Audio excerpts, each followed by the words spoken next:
7 to 9 West Coast, 10 to 12 on the East, girl, you better tune into it. And boy, I try to tell you this the new big movement. Sit down and catch a vibe, cause these folk foolish.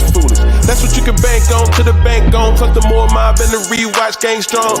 You are not tuned in to Zooming with the zoomies. I'm at Zooming with the homies on, man. Hey, Tom.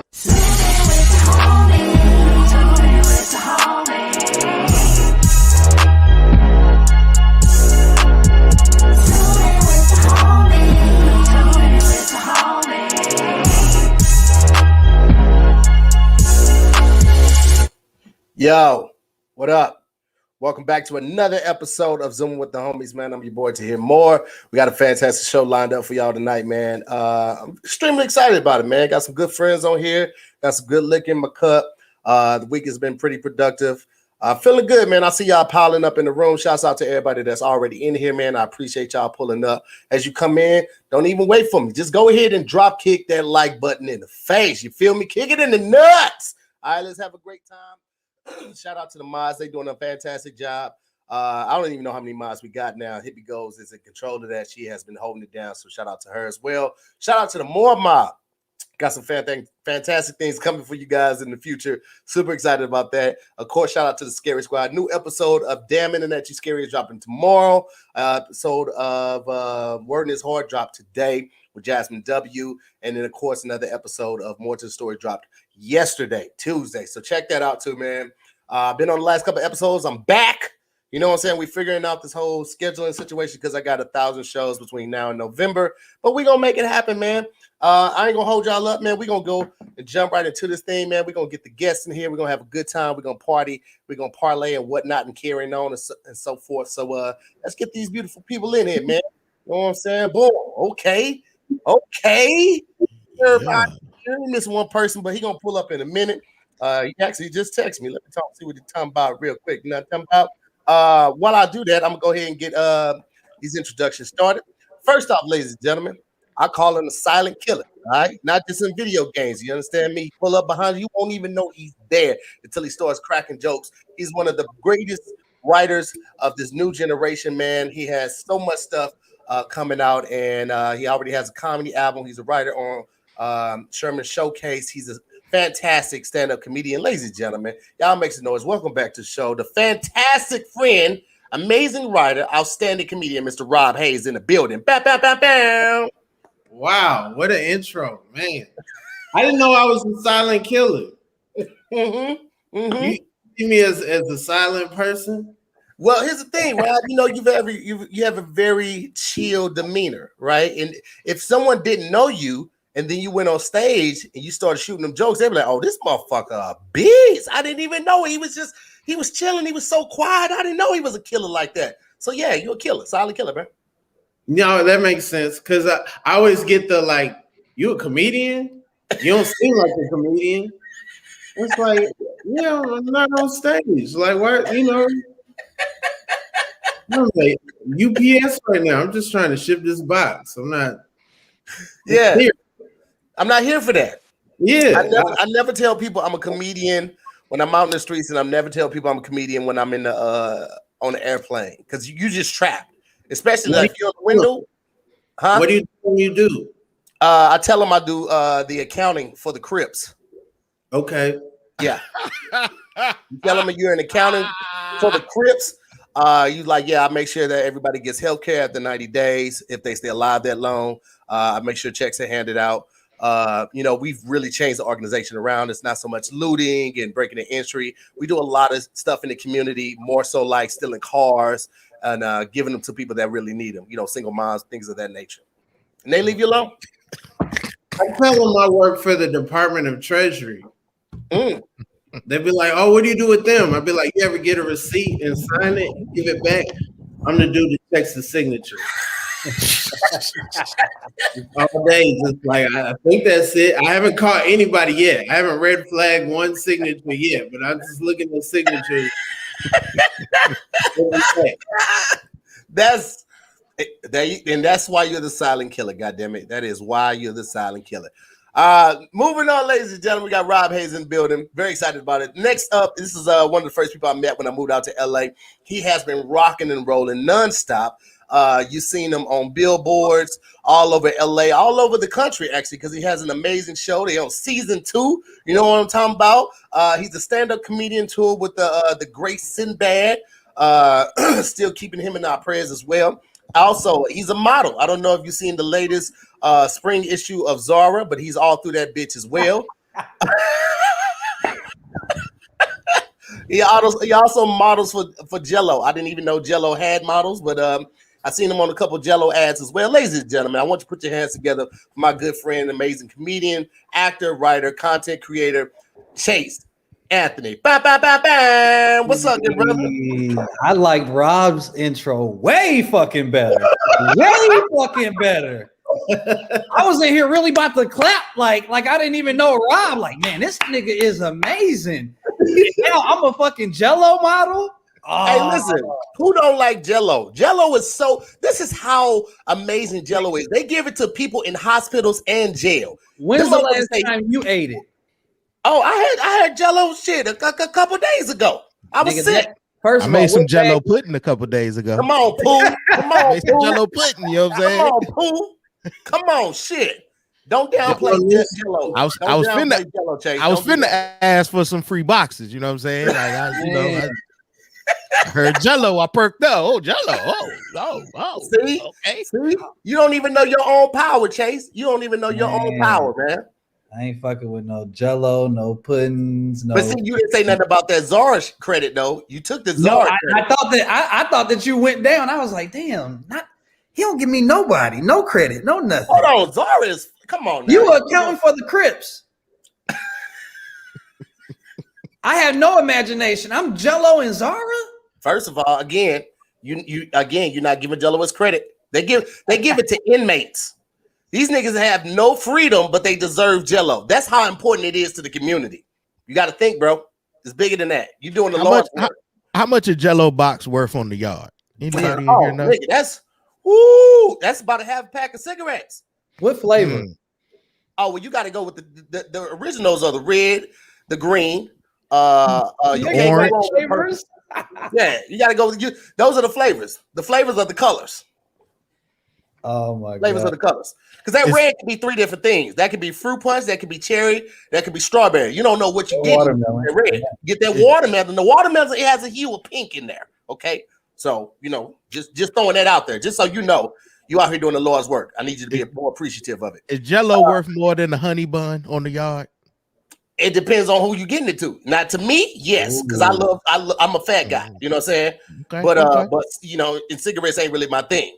But it really depends on who you talk to. Depends on who you talk to. Ladies and gentlemen, our next guest is no stranger to anybody that is a true fan of hip hop. He is one half of one of the dopest hip hop groups ever. He has a lot of projects that recently just dropped because he dropped some on his birthday. Make sure y'all check those out and support him on the platforms. He really gonna get the money, man. You know what I'm saying? Don't just be streaming stuff. Streaming stuff is good. Don't take nothing away from that, but support him on the platforms that the money's gonna go directly to him. He came on the show the first time and had a fucking blast with us, man. So I had to invite him back because he's actually interviewing one of the guests that's gonna come on in a little bit in a couple weeks anyway. So it made sense. Plus the energy was perfect. So I was like, man, come on back, bro. Whenever you're available, you're welcome to the show, ladies and gentlemen. Dope ass lyricist, okay. Southern representer.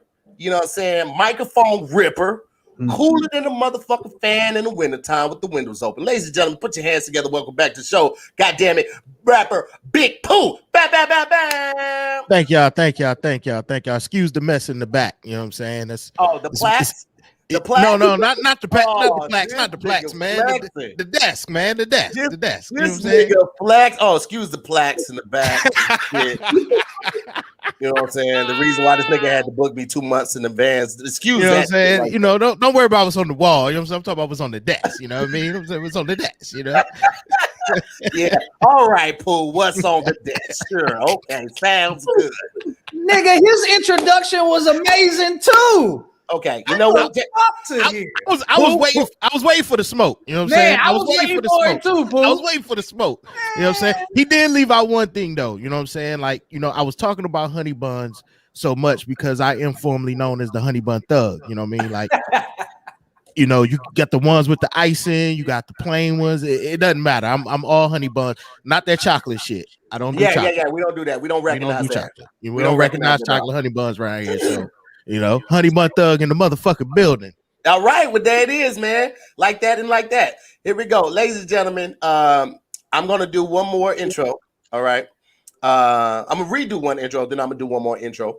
Ladies and gentlemen, this next brother is one of the first people I met when I moved out to LA. He graciously opened up his house to me, allowed me to take a road trip with him, which sparked my comedy career. This is the reason I am who I am right now, ladies and gentlemen. He showed me how to do the light skin wink on pictures. Okay, the wink right there, and then also the light skin eyes. This brother is responsible for so many other Rob too. You know, we've all been mentees to this guy. He is one of the most amazing people I have ever met in my entire life. I owe all my success to him, and thankfully he's still out here doing his goddamn thing. You can catch him on the new season 2 of Bigger on BET Plus. You have to get the app to support this brother because he is a trailblazer. He is leading the community in wins right now. I want you to help me welcome back to the show model, the physical fitness guru, the performer, the content creator and comedian himself, Mr. Chase Anthony. Ba, ba, ba, ba. Oh shit, I hate you. Was that better? Was that was amazing, but I still hate you, nigga. Okay, Damn. well, you know what? There ain't no pleasing you. Shut the fuck up, Chase. I'm sick of your shit. Niggas get a couple teeth shut over me and they start acting brand new. I remember the Range Rover, nigga. I remember the Range Rover where the front seat didn't go back. You was basically sitting in the goddamn glove compartment. But I wasn't gonna tell people about that because you my nigga. And now you. But it was a Range Rover. That was the point. That motherfucker only worked some of the time. It was a Range Rover, nigga. As long as I had the keys, nigga, most of the time you talking to people inside. You're swinging the motherfuckers like, hey, that's yeah. a good point. That's a really good point. Part. Ladies and gentlemen, our last guest for the evening is a comedian's comedian. He is one of the people that really touches everyone with his art. Working on this new comedy special right now. We're blessed to have him in the building because he's back on the town. He's back on the scene, making these rounds. You've seen him on so many shows, putting it together, holding it down, and asking the questions that other reporters are scared to ask on these shows because they're mostly white. Ladies and gentlemen, I want you to put your hands together. Welcome back to the show, the comedian.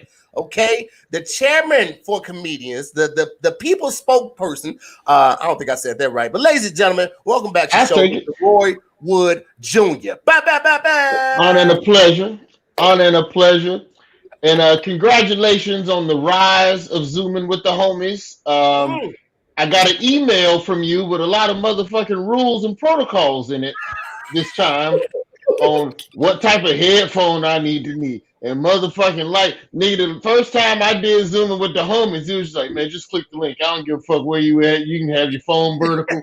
Do whatever you want. Now you got rules. I got to have a tripod and shit to do your show. That's fine, though. I want you to look your best, Roy. This is for you. I only put that together for tonight. Nobody else has received that email tonight except for all the other nights of this year. But the point is, this is for you because today has never happened. So this for you, baby. This for you. I like being able to do this, man. Real talk, because it gives me an opportunity to chop it up with folks that I respect, but I never had a chance to see in 3D. Like everybody else on the panel, much respect to all of y'all, man. I done laughed at your jokes. I done listened to your music. I could sit here all night and talk about UBN and how ahead of the curve that comedy like that. Yo, tell you something, man. Fucking what y'all was doing, bro, with music and comedy. Because see, this is the thing niggas forget. These young niggas forget that comedy and hip hop used to go hand in hand. We used to be motherfucking road dogs. And then somewhere along the way, after the bling era, we just I think you know what happened? Crunk. I think crunk is when comedy and hip hop started splitting up at some point. And you didn't really see the same level of hilarity and skits and everything mixed in, man. So it's just an honor to be here, man. I got my coffee mug with a little bit of whiskey. You know, Roy grown talk a little as hell shit. with that coffee mug. He is grown as hell right now. I just want y'all to understand what he got going on. Right? He's not here for the bullshit. You see the camera. I thought my camera quality. Let me go back to it real quick. Let me show y'all something. This is my camera quality, all right, which is pretty good. This is Rob's. Out of he's on the laptop. You can see what he got going on. This is Pooh. This is Pooh and his plaques in the back. You see the Dreamville plaque with the Dreamers back there. He got a couple pictures. I mean, you see Pooh doing his thing. And this is Chase, the mentor, the stylist, the guru, all of that shit. But look at goddamn Roy's. Look at the clarity. What you are witnessing is the clarity brought to you courtesy of the Viacom media empire. I did not pay for any of this shit. They sent a white man to my home with a lot of boxes and wires, and I said, "Thank you, white man. You can leave now." Roy, you look like you about to announce what team you going to next. Like you about to give a LeBron James interview. You got some shit in your ear. I'm like, where is he going? Where is he going? Where's Stephen A. Smith at? Oh shit, man! And you humble as hell, Roy. Shit, we all salute you. You a fucking listen, man. You are that dude. You are the epitome of funny and everything that we should aspire to be as far as a voice. You know what I'm saying? You saying something. So I'm gonna tell you like this, Chase, young brother. All I've ever tried to be in the comedy community is the OG that I wish I'd had. That's it. So I try to chop it up with folks when I can. I probably talk too long at the comedy shows, but that's because motherfuckers didn't talk to me. Rob can vouch for that. This is pretty much all. So where you from, Chase? Everybody is pretty much this. I'm from Atlanta. All down south, right? Yeah, I'm from Atlanta. Yeah. Okay, there we go then. Yeah. I can appreciate that, Roy, because I definitely felt that, and that's why I was like, "Yo, fuck these young niggas. I ain't telling them shit. I ain't reaching back for nothing. I ain't helping nobody out." That's just I learned that from Chase. Okay, you gonna be one of them 50-year-old niggas talking to them young niggas. Hey, how'd you book that, young blood? How'd you book that? One of these old vets on Clubhouse trying to network now. The same niggas who you wasn't fucking nice to for 20 years. That's the thing, man. Assholes got a short memory. They don't even be remembering who they played to the left, not realizing, man, that shit coming right back around the corner for you, man. Boy, I'm telling you, that shit, that is so very true. And just to piggyback on what I'm gonna reset the room real quick, just to piggyback on what they said.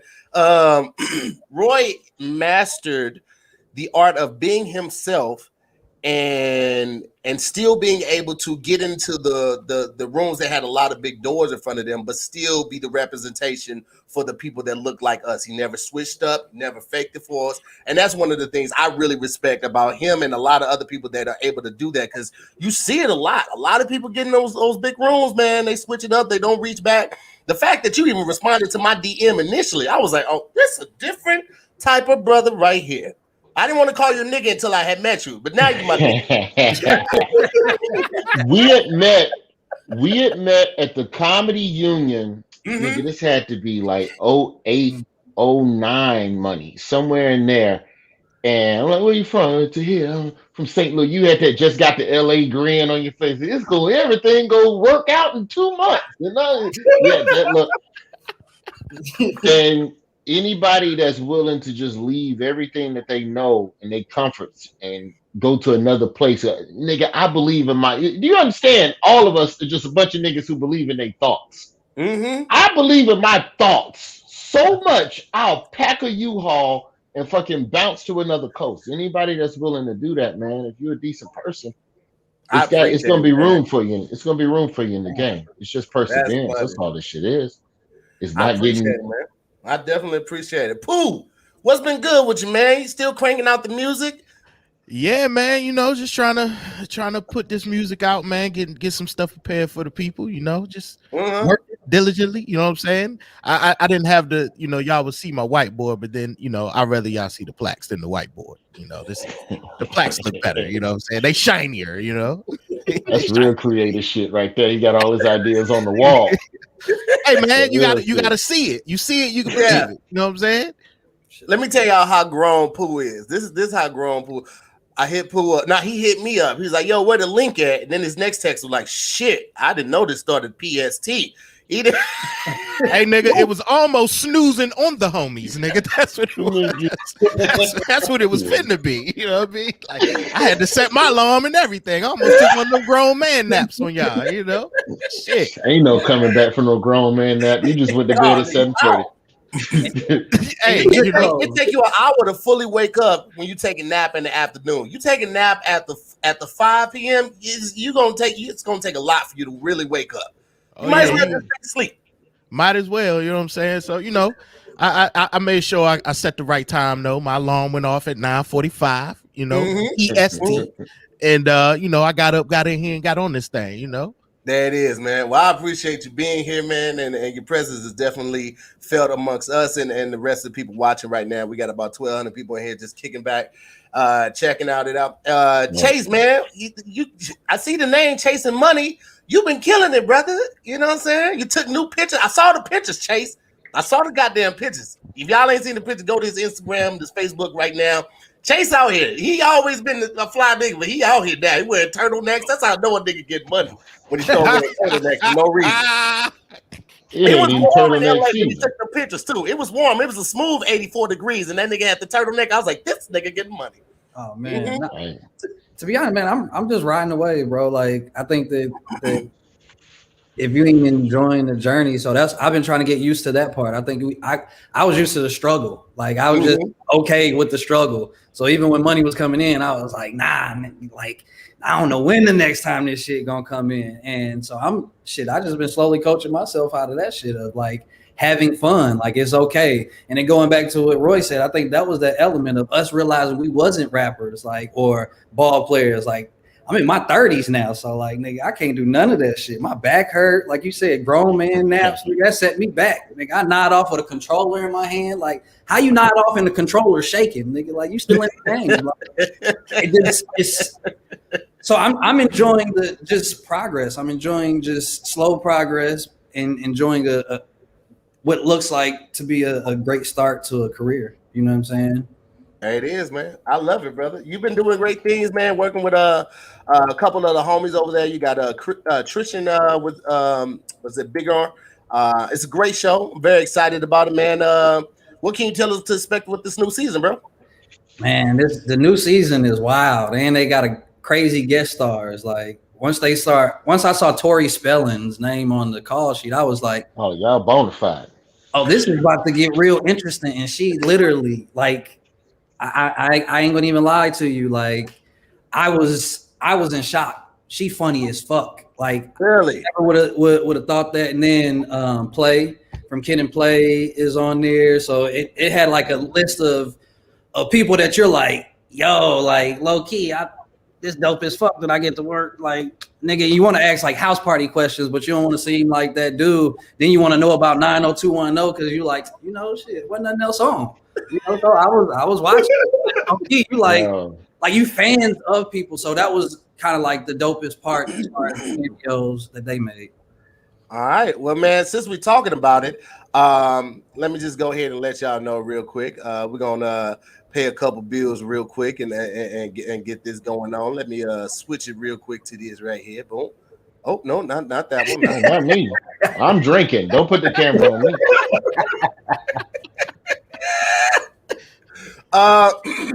Now streaming only on BET Plus. Bigger, the wait is over for a brand new season of the hit original comedy from executive producer Will Packer. Lane, Veronica, Vince, Tracy, and Dion are back. For these 5 driven college friends, the season is an obstacle course with their love and career goals waiting at the end. Is Lane going to slay or fumble a huge moment for her boutique?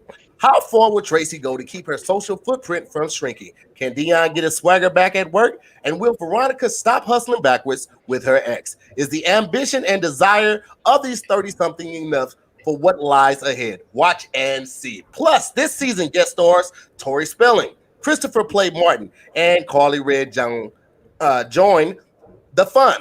Get big laughs and get your whole life with something bigger. Watch season 2 now streaming only on BET Plus, where you can stream Black culture anytime ad-free. For more, visit BET.plus. God damn, that sound like a page out the script. You almost nailed it, man. You was gonna get the BET Award announcer job with that read, nigga. That was some good information. Listen, I hadn't looked at that read. When I clicked on it, because I was searching for the read. When I clicked on it, I saw all the words. I was like, nigga, I'm finna die, bro. I didn't get a chance to proofread it first. MC Light was in trouble for about 15 seconds. Then he hit that join. Also starring Carly Rae join the Carly Rae, period. Join the fun. Hey, Trace, what it was like shooting during COVID, man? Was y'all scared on set and shit? Man, it was the weirdest thing, and I felt pressure because I look like the nigga that's gonna fuck up. Like, I look like that. I'm the nigga on set that it's like, if anybody takes this shit down, it's gonna be him. So everybody was just on alert. So you didn't know how to get groceries. You in snowsuits with gloves, oven mitts. Like, it was the weirdest thing. Then you had to get like fucked in the nose like 3 times. Okay. I was like, whoa. Oh yeah, no, you can't. You're right. It is Atlanta, so you got to clarify. You got to get COVID tested.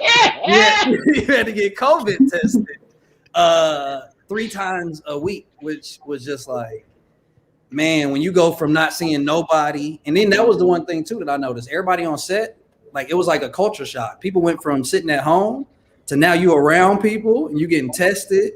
So people were just like, when you saw people, like, and then they had to wear masks, so people were like irritable because they had visors and the shit would fog up. And then every couple days, something new would come out, and they'd be like, "Hey, so we're doing this now." You're like, "Okay, yeah, no, I know y'all care about us because we'll shut this whole bitch down. So I know y'all can look out for us." But let's make sure everybody else, is. So it was weird. It was weird. We didn't want to talk to each other at times. Chase lying. I saw him and Tristan go live, and somebody else. They was all in the apartment cooking pancakes and shit and throwing bacon in the air. I was on Instagram like, look at these niggas. They supposed to be quarantined, and these niggas ain't having a fucking party. Nigga came in with lights. They had smoke and shit. What are you niggas doing, man? Y'all gonna fuck up the season. We had to do something, nigga. We can only talk to each other. That shit's lonely. Did they have y'all like in corporate apartments and just like close to set, or were y'all staying on set, or what? How'd that work? Nah, we had to find our own shit. What? So you had to make sure your shit was boom. That BET, baby. Come on now. Hilarious. But I think that sometimes I don't want to say it. I got you. Yeah, no, but I think that sometimes like everybody got different preferences. So some people wouldn't have liked, you know what I'm saying, where they got placed or what it is. That's like fair. Some people have been like working, you know what I'm saying? So it's like, nah, I don't want to do what the fuck you got everybody else doing. I'm good. Mm-hmm. So it just now you're just like, all right, okay. we'll give you this bread, y'all go figure that shit out. And you're like, well, I didn't want to figure it out. I didn't want to like. I thought they had you niggas on lockdown like OJ jurors. What was that show last summer? Tyler Perry, he shot out that whole thing in a month. He's like, don't nobody leave the fucking lot. But they listen. So I grew up down the street from Fort McPherson, and they had that whole shit set up. Like once you there, like nigga, you in LA. Damn. On Tyler Perry Studios, like you like, huh? How did the groceries work? Did they drop off groceries to y'all, or you had to order it from like Postmates or like TaskRabbit? How'd that shit work? I think it goes back to Pooh's earlier point. BT, man. You know what I'm saying? This is the little step cousin. There's brother, levels to friend this shit to hear. Like we're on the dope show. I won't even take anything from that. And they look out for us. They take care of us. We good. But it goes back to Pooh's earlier point. I got you, James. This BT, nigga. Like, you know what I'm saying? Shout out to Will Packer, James Lopez. You know what I'm saying? James Lopez, my guy. But this BT, nigga. You know what I'm saying? The take quality, care of you. The quality is that Will Packer. Like you ain't getting no low quality shit. Yeah, and that's what I love about our shit. So regardless of where it's at, like people find good content. So that shit was booming in the trap. You know what I love about BET Plus, bro, is that BET really is committed to like telling Black scripted narrative stories. Like it ain't just a bunch of niggas fighting at a restaurant on some reality show shit. Nigga. Like it's legit. Let's take like what they did with what's the other joint? What's the Lena Waithe joint? Is it 20s? Yeah, 20s. The girl, she's the assistant of the other woman. Like that shit is solid. It's solid. Like I watch Family Business. I was low key mad that they moved that bitch to BET Plus. That's how I had to get the subscription to keep watching that shit. But people were sleeping on it because it came out on the back end of Power, so everybody was locked in on the Power finale. I'm like, man, y'all got a black Ghostbuster as a goddamn drug lord. Y'all got to watch this shit. Got Dancing with Darren. You got everybody over here. That is Dance Cruise. Oh shit! Wait, ain't no live bye. That dude? Yeah. Oh man, I gotta check that out, nigga. Getting checks. That's funny, man. How was what was it play when he was on the set? It was dope. I mean, I think that at first you instantly have nostalgia. Like that's our era. You know what I'm saying? Like that was for me one of the movies that, you know, we didn't have a lot of black movies that were showing like the real like college. We wilding out. Your dad is like nah, bruh. And again, you know, the boxes and shit. So that's kind of what you wanted. You was like, yeah, nigga, they gonna show up, nigga. That nigga's box still gonna be up here, fam. And or you wanted Blade Brown to show up. But you know what I'm saying? Now it was dope because he was just giving game. So he had that motto of like, yo, I'm here, whatever you need, I'm good. But it was funny because not that I got on some method shit, but like you just gotta give energy. Yeah. So like, you know, you're my mom's new dude, you know what I'm saying? So like, nigga, I'm giving you that energy. And then there was a moment where he pulled me to the side, like, so like, are we good? Oh yeah, bro, we good. My bad. My bad. I just didn't get out of character, you know what I'm saying? I stayed there too long. That was my fault. So he had to get some clarity. So, but that was dope as hell because then again, it ends up opening up the conversation because he was like, you don't fuck with me. Like, no, like my character don't fuck with your character. Not at all. But like, you ever wonder if they 6 feet? You ever wonder if they have that moment in like slave movies between the slave master and the slave? Like the last day on set at Django. What did Jamie Foxx say to Leo DiCaprio? Like, did they dap up or is it still fuck you, nigga? Like, Jamie Foxx has often said he had to pull Leonardo DiCaprio to the side in the midst of filming to tell him to ramp that shit up, like go hard, because Leo didn't want to go hard. Like he was like, oh I don't know, like I don't know how this gonna work out for me after this movie. So let me pull back a taste, you know what I'm saying? And Jamie was like, nah, bro, take it to the tippy, you know. So that's so funny because so many good memes from Leo came from Django, like that smile when it nigga. I use that shit at least 4 times a week. You had my curiosity, but now you have my attention. Hey, it was always this shit. That's where it was just like, okay. Did y'all find Samuel Jackson's character, was Steven, more hated than Leonardo DiCaprio's character on the Django? Yeah. You expect it from the slave master, right? I mean, you got those people. If you ever worked a regular 9 to 5, especially in corporate, you always have those people. And I think our biggest issue with them is like, motherfucker, I'm here just like you. You know what I'm saying? They don't fuck with you either. Yeah, you doing all that kissing up. You late too many times. They still fire your black ass too. So all that shit you doing right now is unnecessary. All right, them tell them about the gun line boss niggas. Tell them about the gun line boss. In defense of telling about the gun line boss ass niggas, because I was one at 17. Let me explain before you bitch niggas raise up. I snitched on 2 of my coworkers. They black. Snitched on them niggas because your goofing off was fucking up my shit. Yeah. That's it. Like, because everybody act like, oh, you black, I'm black. You don't mind if I don't do my job, right? Nah, nigga, do what you do. But when it start fucking with my job, that's a fucking problem. Yeah. Fucking problem. So when I was 17, I worked at a rehab hospital. So we took the food trays around to all the patients and shit. Mm-hmm. And so they serve pills at the same time. Like after you eat, they serve pills. So we serve the food. We come back an hour later to get the trays. When we coming back to get the trays, the lady with the pill cart is coming right behind us and putting the pills in the room for all the patients to take. Now, this is like 95, 94. So the whole concept of like Zans and Valiant, like just that shit was the future. So they weren't locking the pills in the fucking cart and just take a fucking Skittle handful of fucking Valiums and fucking dip. I get it's two people to fucking collect the trays. I'm back at the fucking in the dish room unloading the trays. This nigga is going around the hospital collecting Valiums like trick or treat. Bitch, we have dishes to wash. And the supervisor come back and she like, where the fuck is Mike? And I'm like, bitch, that's what I want to know. And so she started walking the floor to look for this nigga. She found him, brought him back, whatever. And this is a grown ass dude. This dude's like 34, 35. This is the first time anybody other than my parents ever cussed me out. And that's when I learned that lesson about mind your fucking business.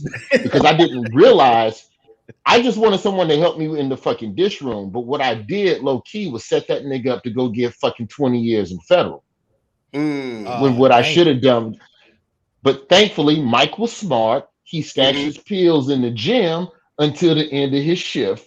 And then he go downstairs to the rehab gym and get his pills on the way out the door. You never keep the product on you. I also learned never keep the product on you. Yeah. Wow. All I'm saying is some of these telling about the gun line boss niggas just don't want to do your work. Listen. 9 to 5. And listen, Roy had to clear that. I was gun lining hard that day, nigga. I was gun lining so hard. Roy had to clean it up because Mike still watch everything that Roy do just to see if this nigga go tell on himself. You know he do. You know he do. That nigga saw this slide like, I wish this nigga would mention that he kept it real. Nigga got in my face. Don't you ever worry about what the fuck a grown man at. If I ain't here, you do your job to the best of your motherfucker. He did that shit. He put the he put the grown nigga fingers. Man. You fucking don't you worry about what the fuck I'm at. You do your job to the best of your fucking ability until I return. Shit. No, he was It made sense. Damn. It made sense. It made sense. Some lessons you only got to learn once, bro. You ain't got to run that one back. Damn. Yeah. Oh shit. And Mike is watching this right now. Say, yeah, that's what the fuck. That nigga ain't got internet. He was selling pills in 94. That nigga is watching this from a jail flip phone. Oh. That's so funny. Hey, look, man, them niggas in jail be having all the social medias. You know what I'm saying? My brother is one. You know, this nigga got Facebook, Cashapp. You name it, he got it. Cashapp? Didn't one of them niggas have a dog? Yeah, I see somebody with a dog. Had the pit bull in that bitch. Huh? How they get? I get the dog. They be bringing the dogs in for therapy, but fucking how are the phones getting in? Because these phones, these new phones, they too big for the ass. I don't ask questions. I don't ask questions. I don't ask questions. I didn't think about that one. They call it the prison pocket. You stuff it in. That nigga told me, hey, bro. I was like, yeah, I ain't want to hit you back. It was late. He said, oh, man, hit me anytime. I was like, nigga, you're not free. You are not free. That's something I would say. I'm just saying, man, you know. Them niggas got a lot of I taught at a prison, I taught at a jail for like 2.5 years, and them niggas was up on everything. I remember I was trying to tell one of my classes about a show I was watching, and one of them was like, nah, that happened 2 weeks ago. You got to catch up. The new episode came out last week. I was like, how long you been here? He's like, shit, 6 months. I was like, how you know about the show? He's like, shit, I watch it. Nigga, that ain't got that channel in here. This nigga had the phone. He was watching everything I was watching. That means that nigga got passwords. He got somebody that got passwords. He got logins. Hey, bro. Niggas got jailbroken fire sticks in there. Cause my and brother good was like, Wi-Fi. My brother was like, they got some bomb ass Wi-Fi. when when Judas and the King joint came Black out, he was Messiah. like, Yeah. Messiah. I'm saying the wrong shit. King Messiah. It's all the same. When that joint came out, and he was like, "Yo, man, you seen that yet?" I was like, "Nah, I'm gonna watch it." He was like, "Oh shit, you gotta watch the it's another joint that came out around the same time." He's like, "Nah, you gotta watch that one first." You know what I'm saying? Then get it. I was like, "Nigga, how the fuck are you watching all this shit already?" Like, I got HBO Max. That nigga called Pooh like, "I am a revolutionary." I am a revolutionary. You're like, what are you talking about? Watch that shit. I'll call you back anytime. Anytime, nigga. Nigga. Yo, they got a show called what is it like? What is it?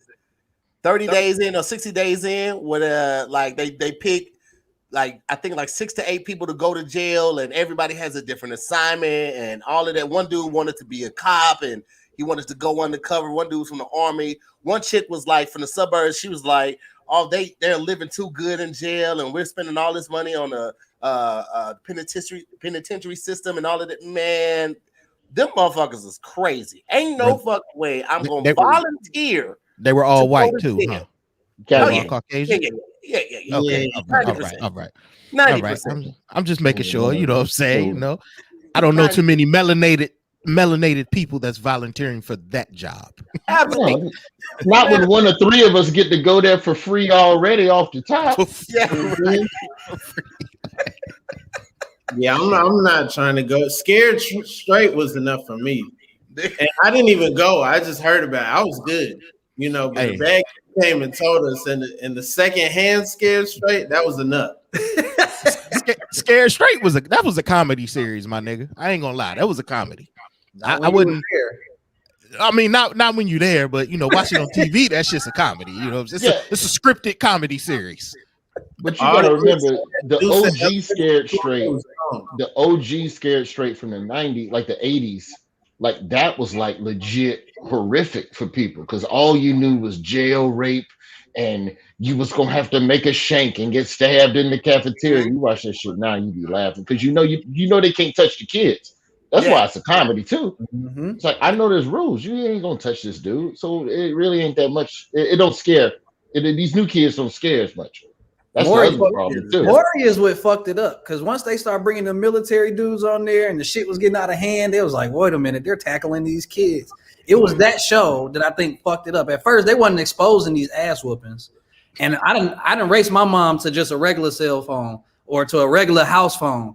I ain't never raced her to a cell phone. So moms and parents is quick. You know, they got all these Lululemon moms and all that shit. Your mama fuck you up right now. But like you said, now they got all these rules in place. Nigga, I can only imagine my mom in shape.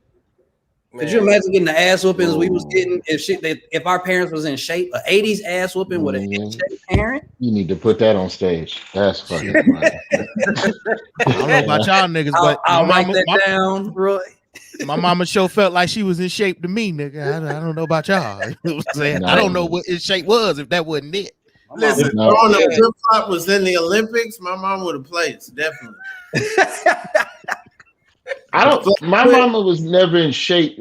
Like she wasn't over. My mama had like a civil rights body where you can't really tell what's going on underneath. Like not quite like you know what I'm saying. You seen them civil rights photos from back in the day. Nobody was ripped, but they wasn't like completely out of shape either. It's just a regular body. My mama had civil rights body, so it's speed but no stamina. Good for marching, not running. Well, here's the thing with a whooping though, they only need 6-7 good swings. So as long as you could get that in and out, you solid. You didn't have to be super in shape. My mama wasn't super in shape, but those first 3 ones they left a lasting impression. You know. Yeah, see, I wasn't smart. I was giving my mom timeouts and shit by trying to put my hands behind my back to cover my ass. Yeah. That was a 30-second timeout for her. You know what I'm saying? It was like, oh, nigga, that's what we doing. And then that was that regroup. You know what I mean? I didn't know then. I didn't know that's what that was then. I knew it was over when it was like, pull your pants down, lay across the bed. Pull my pants down. What kind of shit are we about to do? And because you can't see the belt when you laying face down, like nigga, you can't see shit. You vulnerable as fuck when you laying down. You like, I can't grab standing up. I can swap some shit out. Like I might even stiff arm you. I'm taller than you, but laying down, I'm a fucking victim. Like, damn, this is crazy. And pull my pants down. What kind of shit you into? Man, that shit's wild, bro.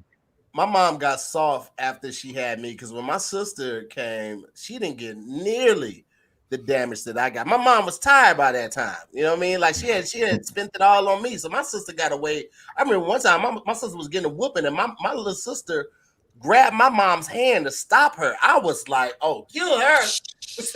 Kill her. It's time. You about to die. Yeah. My mom just got frustrated and left the room and didn't even finish the whooping. I was flabbergasted. I was like, oh, I cannot stand for this. Somebody needs to finish this. I felt some type of way. As you should, because I was the same way. I thought about, like, I had them whoopings where, like, once I had my son, he's 4 now, and you start going through your head, oh yeah, I can't wait to whoop him the way I was. Ooh, I'm gonna be. And then I had him. I was like, you know what? He's a boy. I ain't gotta whoop him. Let's see if this don't whoop your kid shit is right.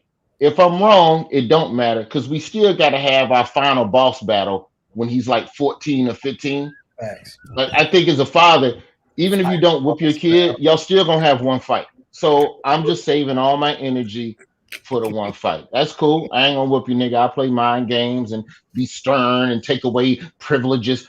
But when you 14, I'm gonna fire on your ass. I can't. You step to me. Roy, you like this? Like 2 grizzly bears. I cannot wait. Roy, like I ain't got to get in shape until 2032, and it's only for 2 years, just so I can let this nigga know I'm with the shit. Other than that, I can chill. All I got to do is go 2 rounds, Chase. I ain't got to go the distance. Even if you lose, as a father, even if you lose to your boy, you just got to let him know, hey, nigga, I wasn't no easy win, and it took till you was 14 to do this to me. That's what I'm waiting on. I'm just waiting on the final boss showdown. I don't know what it's like to raise a daughter, but I just know you have a son. Sooner or later, I ran up on my pops, got 2 people. My dad never hit me except for that one time. Sometimes that's never all it laid a takes. hand on me. Yeah, I was convinced my pops was crazy and that he would do the shit he threatened. So that was enough. I bought it. And then one day you don't buy the threat. And it was just a quick pop, pop. And that was it. And I was like, okay, you real. He with the shit. Dad. Yeah. Yeah. Civil rights strength, bro. I got a backhand one time by my dad that surprised me. He was in the car and I was like, well, you know, like nothing's gonna happen until we get home. And then it was like pop, and it's okay. Yeah, stuff can happen on the way. All right. I didn't know that. That's definitely new. You know, I'm gonna shut up now. Why you sit up front when you knew you was in trouble? That's on you, nigga. I got in trouble. Like trouble when I got in the car. You know what I'm saying? I called shotgun and everything. It was like the conversation. Like it was like, yeah, it's like one of the conversations where it's like, okay, so you talking normal, answering questions normal, then I mean, you know, like I didn't know. You got bad reception and shit, you know. Yeah, it's way different with a girl because my daughter is she's 15, but she's been taller than me since she's 12. So like, you know, I didn't really discipline her a lot anyway. I let her mom handle that. It just felt weird for me whooping my daughter. And then when she got taller than me, I was like, I can't. It'll be a fight. At that point, you whooping somebody taller as you, it's basically a fight. So I definitely had to do the psychological shit, like busting her room at 3 a.m, shaking like I could have ended your shit right now and just walk out. Like that's the shit. Nice. You just keep on the toes. Keep on hold a candle while you do it. So you got a little light on your chin, like I could have ended your shit right now. And then slowly creep out the room, like.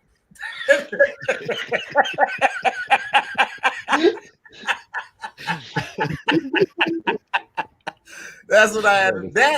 That and then I would toss her room like she was an inmate because I was working at the jail and I saw how frustrated the inmates got. What the shit got thrown away. And what kind of psychological warfare? Roy, because listen, she went through like a 3 months like stint of like her just not listening. Like we take her phone, she go back and find it. We take the computer, she takes it back. We put the computer in the car. She takes one of our computers. She just went through like a 3-week stage of just like being super defiant. So you gotta meet them where they are. Okay, motherfucker, I tried to be civil. Okay, I tried to just put these limitations on you. Now, well, I remember one time I woke her ass up at 12. It was like 12:15 a.m. I was like, get dressed. We're going outside to work out. And we stayed outside for 30 minutes, nigga. She cried the entire time doing suicides. But after that 3 weeks, she got her shit together.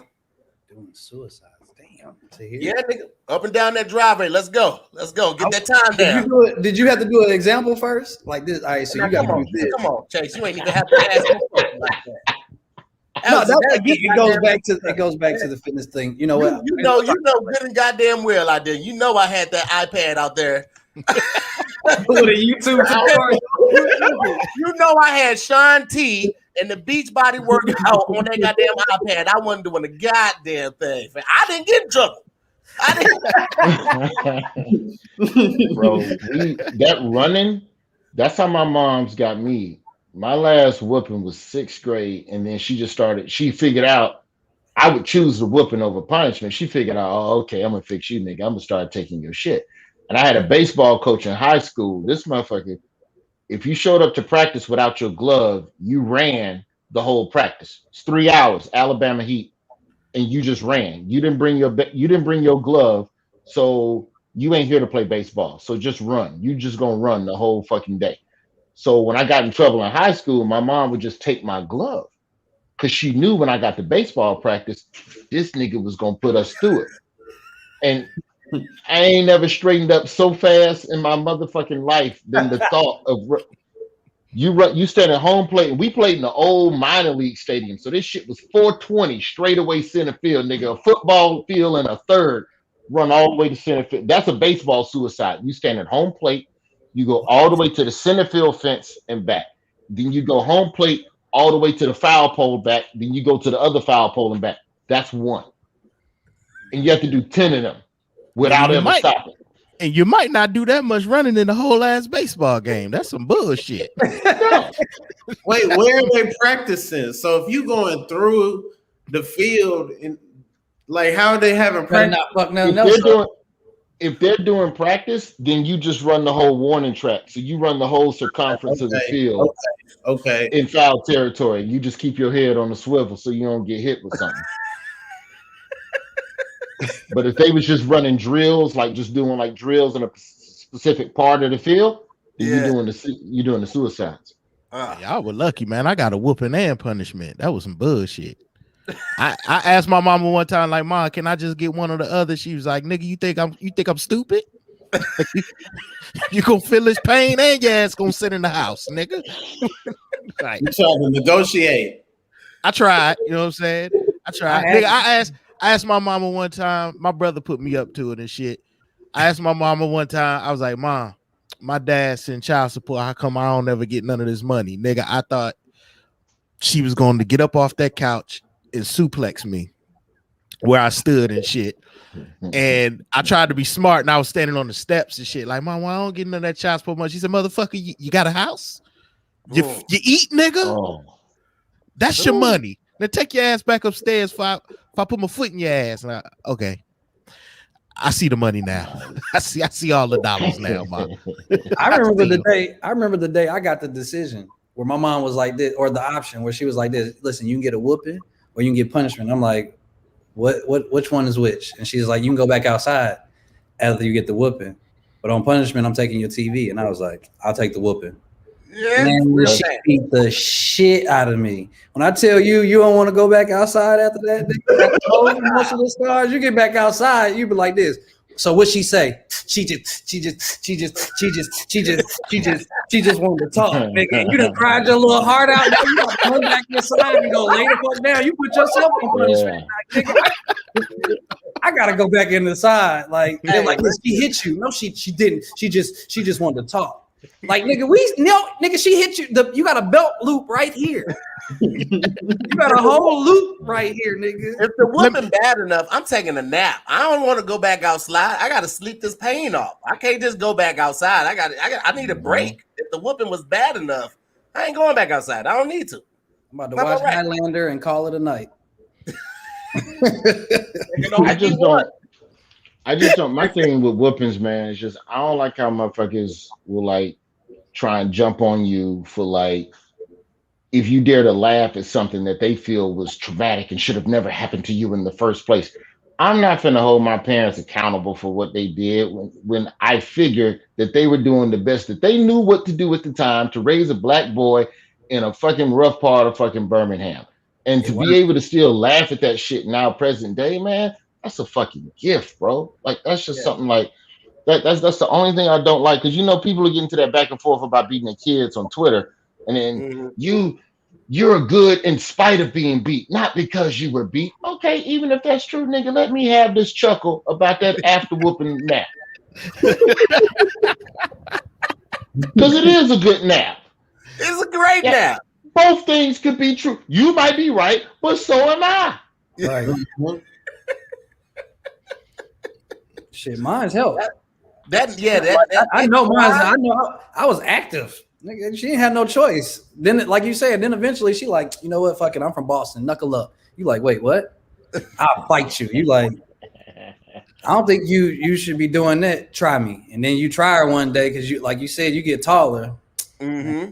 Nigga, she socked me into the couch, nigga. The couch was so bouncy, I bounced back up, nigga. She was like, "You want some more?" Like, no, I don't. Like, take some of the springs out this goddamn couch. That's what we need to do. Don't fuck around and let your parent hit themselves while they was whooping you, because you finna feel that pain. If you ever swung and missed me and hit her ankle, oh, nigga. It starts over from the beginning. It's like she counted from 100 and lost her count at 47. It's like, well, we got to start over. That ain't right. You ain't got to do that. You can pick it up at 50 and just go. You know you hit 50. You know at that. You can start at 50. You ain't got to go back to 100. That's so funny. Somebody said you get a beating and then they apologize and ask if you hungry. Oh, yeah, that was always the case. Oh. That was always the case. Now you want to eat? And then they added for the attitude, like they pissed off. You done made them whoop your ass. It's two things. It's two meals that will always taste amazing: the after whooping snack and a piece of candy in church. Then, like when you an hour 2 of a 3-hour church service. And that fucking butterscotch come glistening out that old lady's purse. That shit ain't never so succulent, just so fucking delicious. Cause you ain't had shit in your mouth, but possibly water from the water fountain for those 2 hours. You ain't had shit. You ain't got nothing. Your taste buds are operating on zero, and you don't even really like butterscotch. But at that moment, nigga, that's a Thanksgiving meal wrapped in gold foil. It's amazing. These kids are spoiled. They get to church and be in a little Pyrex container and little snacks, and little Joey has to have this or he's gonna have a tantrum. Like, nah, goddamn, this whole church will jump up if I have a tantrum in this shit in the 80s. Like the whole church can whoop my ass. Everybody want a piece. Yeah, who gave this permission? Like, my mom is right here, nigga. Don't hit me. Like, no, what the fuck is like? Everybody gets into that. I always. That's why I had kids, because you can't whoop them. I'm gonna be honest. That if y'all was wondering, like, hey, why we ain't seen Chase post his baby online, because I'm not having them because you can't whoop them. If I can't knuckle up with that nigga from day one, my mom beat the shit out of me. If I can't repay this shit, I got a diary logging all these motherfuckers. I gotta have 7 kids for it really not to look like abuse. You know what I'm saying? Like, no, I'm good. What'd you say, Rob? I was always jealous of the kid that got to bring toys to church. Like that's another level. Like I was just happy if my mom had Smarties that day. You know what I'm saying? But I couldn't bring Spider-Man to church. Yeah. Spider-Man take the toy. Yeah, that's a whole different genre. You know what I'm saying? Jesus got powers. You can't have Spider-Man around. Don't mix. I think more people would be into Jesus if he had a comic book. Maybe that's where they messed up with the Bible. They should have made it a comic book. Yeah, they should have made the Bible a comic book, and then niggas would have been on board. Don't you talk about the Lord and Savior in issue 33? He fucking came back. Hey, I was talking to my boy about this the other day. I was like, yo, it had to, in the 12 disciples, somebody had to be the muscle, right? Like somebody had to be that nigga that be like, hey, Jesus said, go get old boy. These niggas up here tripping. Like it had to be one out of the 12, right? You don't think like you gotta have a gun. It had to be 12 niggas. Like if we got together 12 niggas right now, like just the variety that was in there. But yes, one of them niggas is just with the shit. You like, that's that nigga that is always in the car when you go to the club. You like this? Is he coming? Yeah, he coming. He don't know what's gonna happen here. And I'm going from I'm definitely calling Big Jai and Stevie J. I'm gonna have these niggas just with me, just in case. Like Stevie J is a crip regardless. This nigga's a crip in a room full of 100 bloods. He ain't never gonna waver. You want that type of heart on your team. You just do. Nigga, that was my roommate, so I get it. You only want that to a certain age, and then after you hit 35, I'm 42, somewhere around about 33, 34. I can't be with the crazy nigga because he gonna bomb first, and you need someone in your crew that's gonna bomb first. But after a certain age, I'm just trying to go home, dog. I ain't gonna fight. I have only philosophers in my crew now. You know, they can just go come out there and talk. We're gonna talk. We're gonna try to talk this down. You know what I mean? We just want to go home. We just want to go home. But did y'all have that though? Cause see, hip hop, that's a whole different energy where it's expected for niggas to rush y'all after the show. Nah, you man. We weren't little. We weren't little guys.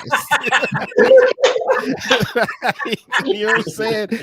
That, you know, when it looked like damn the offensive line for the damn Carolina Panthers rolling up to the stage, like you might want to leave them niggas alone, man. You know what I'm saying? Like, not that we could beat everybody, but it wasn't gonna be easy, and people like easy. So I think it's only like one time I thought we was gonna fight while we was out, and that was security at a club of all people. It wasn't like nobody in the crowd. It wasn't, and we used to have, not used to, but we still do. We have all types of people from all types of backgrounds, you know, coming to the shows. You can have a doctor standing next to a nigga who sell dimes, standing next to somebody who, you know, got an OnlyFans page, standing next to a college student at a show. So, you know, when the vibes and the energy is in the right place, man. So don't nobody come to, you know, none of our shows expecting that type of energy, and that was always a blessing, you know, because I know a few people who, when they go, you know, to LA and Chicago and these different places, they got to make phone calls, man, and you know, make sure it's okay for them to come into the state limits. Yeah, you got to check in, and we was always fortunate that we didn't have that concern. You know what I'm saying? We know people, you know, for sure. You definitely know people, but we didn't have to do no checking in. We didn't, you know, it was all good, man. People just, hey man, them boys, they just rap. You know what I'm saying? Let them do their thing so they can go on home. You know what I mean? Like, that's the energy we came with. Let them do their thing so they can go on home. It was a dude from Boys in the Hood, like, hey, get a little nigga his ball back. Right. That's exactly what it was. Also, I think because like North Carolina was almost like a neutral territory when it comes to like hip hop wars and all of that shit. So it's almost like, okay, that's cool, man. Come on over here, North Carolina. I ain't never met a nigga from over there before. Brother, the realest shit, right? So I used to come out to LA all the time. Obviously, this was pre-COVID. And I used to kick it with my man Bishop Lamont. And you know, and when I was out there, I used to float around, you know, so I'll go here, I'll go there, I go everywhere. You know, I'm pulling up in people's hoods, wherever. And he told me one time, he's like, listen, man, keep that energy, dog. Like, you know, you're not from over here, so don't get involved in our politics. You know what I mean? Like, you keep it straight. You do your raps and you take your ass back on that plane and go home, and you keep it like that. Everybody will fuck with you and have respect for you. So that's how I always kept it, man. You know, I don't like looking over my shoulder. You know, I like being able to move freely when I'm out and about and handling my business. So, you know, that's how we kept it. That's how we keep it to this day. And thank God we've avoided, you know, the bang bang boom booms. You know, did y'all have a big entourage pool, or was it just you and Tay when y'all was moving around most of the time? I mean, I don't want to call it an entourage. Like, everybody had a function for the most part. But it was normally just like me, Tay, our DJ, our manager. If at the time, I mean, the largest party we probably went out with, that was just little brother based, was probably 7. But I mean, we had damn background singers, damn hype men, all merch man, all type of shit. So you know, you got to pay for that shit. You know what I'm saying? Yeah. We weren't making the big bucks. You know what I'm saying? Like, it's only so many people you can pay for when you only make about damn $7,500 a show. You know what I'm saying? Like, some of you niggas got to stay home. Yeah, you know, you in the suburban, nigga. How many niggas you stuffing in the suburban? You know what I'm saying? Like, everybody can't go on this one. So we didn't have the big entourage. You got to pay for that. Y'all want to know why rappers be going broke? Because they got to pay for all that shit. You know what I'm saying? You bring 50 people, you got to pay for 50 people, bro. You know what I mean? And that's I like my money and all of that shit. Yeah, I like my money at the crib. You know, not paying for other niggas. I ain't on that fight shit at all, nigga. I'm 0-1-1 lifetime, so I know my lane. You got a tie in there? Joe, one loss, one tie. I'll own it. I don't care no more. I tell the truth about my life. I ain't finna, nigga, I'm a bad motherfucker. I'll fuck. No, man. And we had the first time I had a gun pulled on me. The first time I wasn't a police officer. When I was at FAMU, there was this Jamaican club called the NEC. And anybody in the chat that was at FAMU in the 90s, late 90s, know I'm telling the truth about this spot. All Jamaican owned, all Jamaican run. It was like that in Living Color sketch, that Hey Man, where it's the Jamaican family where everybody got all the jobs. So it's classic weekend. It's $10 before 11 o'clock. Everybody, $10 before 11 o'clock. And I know this because also the NEC was the only place that let you drink underage. That was our spot. $10 before 11 o'clock. We get up to the front counter.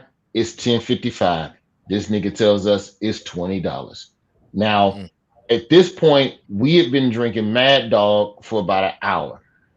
And we mistimed it. You know how you try to pregame so you can hit the club when you peaking. We had already hit the peak, and you know, Mad Dog is a rough climb. And so we're in that rage, like you go through a rage period with malt liquor and shit before you hit the fucking clouds. Like it's a bumpy. So we was agitated, and this fucking Jamaican dude told us it was $20. We said, nigga, it's $10. He said it's $20. We said, nigga, it's fucking $10 fucking dollars. And this motherfucker pulled it and he hit the wall. He said, pop, pop, pop, fire, fire.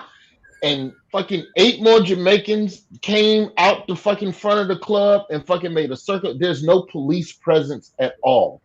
And I'm ready to pay $20. But the nigga next to me is one of them Florida niggas with the gold nigga, fuck nigga, I don't know what the fuck you want to do. And I'm trying to like make my way out the circle to pay this nigga. Like, not only do I not fight, nigga, I will leave you in the middle of we are encircled. Do you understand war tactics? We are completely surrounded. War tactics? If they shoot you, they gonna shoot themselves. That's how fucking anxious they are. They don't give a fuck, bro. And they're however crazy you think you are, it's a nigga out there crazier than you. If that shit ain't, if it ain't worth dying over, I'm not. If I'm out with my son, I will fucking murder you. I fantasize about pushing strangers into traffic because I live in New York, and you know the Daily Show. All these Trump motherfuckers, you don't know when somebody gonna come up and try and sneak you on some fucking MAGA shit. So when I'm out with my son, I'm hyper aware of people around me. I will fucking kill. But outside of that, man, fuck you. You got it. It ain't gonna equate to anything. You winning a fight, like at this point, like nigga, it proves fucking comedians be ready to fight niggas after the show over jokes? Man, I'm not gonna fight you over some joke you ain't like. Nigga, Yeah. no. The only time I've experienced that at the family room. The family room out here. I was out here doing that shit. That was the first, I think, in my last time going over there. Man, I went over there and I was talking about Stevie J. Mm-hmm. I was talking about my roommate at the time, who, like you said, is gang. So I had just came from my fucking groundlings classes, right? I was doing accounting. I had a fucking button up on, right? And a backpack with my computer in the backpack, right? So I'm like, man. What type of spot is family room? I don't know what this Family is. room is in like Gardena. So it's like the hoodest. It's fucking, past that though. It's south. It's far down on the 110. It's like past Avalon and it's in the hundreds. Once you start, I shouldn't have been there telling jokes. Like, yeah. nigga, if they say, "Hey, are you willing to die for this shit?" That night I was. It felt like it. Like, nigga, it was like I was that dedicated, I guess, to comedy. Nigga, and I was telling blue jokes in a red neighborhood, nigga. And when I got outside, I'll never forget this shit. Lil G, right? He was one. He was like, "Hey, man, you gotta know where you at." And I said, "What?" He said, "You gotta know where you at." He said, "Man, you see all them niggas over there? They waiting for you." I said, "What?" He was like, "Yeah, man, they waiting for you." And I was like, he was like, "Man, so good luck." I was like, "Nigga, you say that like right?" He was like, "Yeah, I gotta go pick up my son. So like, good luck, nigga." And literally at that moment, nigga, I felt my deodorant activated and everything, nigga, because my car is on the other side of these niggas. So like it ain't nowhere getting around it, nigga. And I remember this day, there was another comedian there that was gassing it, and I never forget that shit. I know who you are. If I can never not employ you, nigga, I will. And I'm not even a petty, spiteful person, nigga, but I remember who you are, nigga. And then so I'm trying to walk past these niggas with my button up in my backpack, and I'm trying to walk past. And I told it on stage after I got over the emotional trauma that they grabbed me by the little hook on my backpack and turned me around. But in real life, I walked past these niggas and they was like, "Hey, blood." And I was like, and I just try to keep walking, right? I was like, speed up. They was like, "Hey, blood." And I was like, "Don't answer." They was like, "You ain't gonna make us chase you, are you, blood?" And I was like, fuck. So now I turn around, nigga, just on some real life. Like, so now I gotta walk back. Do it again, nigga. How you turn around? Man, I do it again. Man, I was like this. I was like, "Hey, blood." Me? You talking about me? Like, nigga. And then when you gotta walk back to your death, nigga, like that is an uncomfortable feeling, nigga, because it is like 8 of these niggas, and they got me surrounded, and I am sitting there, right? And again, we're probably some of the most brilliant people, but we are some of the dumbest niggas at certain moments. And in this moment, I was panicking, right? So I was like, just take off your watch. You might get one of them. Take off your watch and put it around your knuckles. You'll get one of them. You're gonna die. But in this fight, they're gonna be like, he got one of them. Like, they're gonna make fun of that nigga. They like, that nigga socked you though, right? So that's what I was going for. Then instantly I started thinking about the buttons on my shirt. I was like, I hope they don't rip my shirt. Like, right? This is the accounting side. So now I'm surrounded by these niggas, and they got me surrounded. They stepped in. Now I'm standing in the middle. They was like, so what's up with all that blip shit? I was like, yeah, I wasn't talking about me. They was like, yeah, but you was real familiar with that shit. So what's up? Where you from? I was like, instantly, nigga, fuck Atlanta. I was like, Minnesota. Right?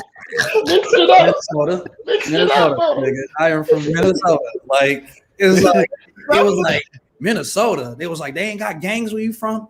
And this is when I realized, I was like, nigga, you're an idiot. Because I look to my right and this nigga has on a Harvard shirt. So instantly I'm like, yeah, but not like this shit. Y'all sending niggas to Harvard, right? And a couple of them start laughing, right? Because they look at this nigga's shirt like Harvard. So they start laughing. And the other one's just like this. And then the nigga put his hand in my face. The same thing, Roy. He was like, this ain't funny time, joke guy. Nigga, and I stayed like this. Oh, shit. It's hard not to laugh at joke guy. Right? And I'm like, oh, man.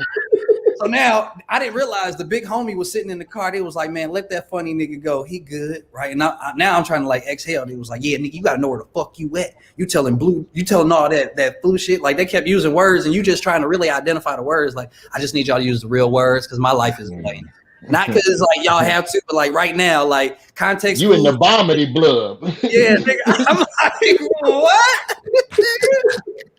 Nigga, I never forget that shit. After that, I went to Sydney's house afterwards, nigga, and that was when Sydney Castillo was like, "Hey man, comedy can't be that important to you to where like you can't go everywhere and tell jokes." I was like, "What?" He was like, nigga, you can't go everywhere and tell jokes. Why you didn't say that shit before I went there? I told you where I was going." He was like, "Yeah, I didn't think that you was gonna tell jokes that was gonna get you killed, nigga."